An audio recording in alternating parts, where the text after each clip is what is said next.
Anda untuk efektivitas dan juga dari evaluasi pelaksanaan PPKM darurat sejauh ini?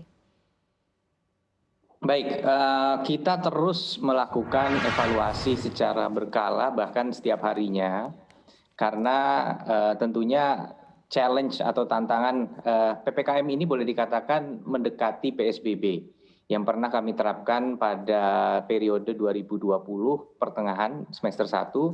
Namun saat itu pelaksanaannya sifatnya adalah terbatas kepada wilayah-wilayah yang dirasa paling mendesak. Pada saat itu penyebaran COVID hampir 70% itu terjadi di wilayah Surabaya, Sidoarjo, dan Gresik.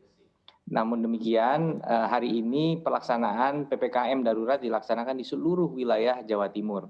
Tentunya ini mulai mencakup wilayah-wilayah yang sifatnya rural, pedesaan dan dari ujung Jawa Timur paling barat dan timur, termasuk di Pulau Madura juga. Nah, oleh karena itu tentunya kita terus melakukan evaluasi.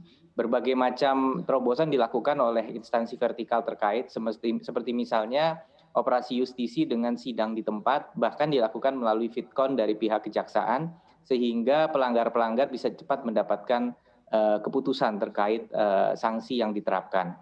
Nah, sampai saat ini memang sudah jutaan pelanggaran yang diidentifikasi, ditemukan oleh aparat, dan kita tahu bahwa walaupun angka ini luar biasa banyak, tetapi di sisi lain banyak juga yang mungkin tidak tersentuh karena dalam konteks keterbatasan aparat. Itu juga sebabnya kami mengunjungi kepala-kepala desa yang tergabung dalam asosiasi kepala desa untuk melihat apakah langkah-langkah yang dilakukan di tingkat mikro oleh masing-masing desa dalam mendukung pelaksanaan PPKM darurat.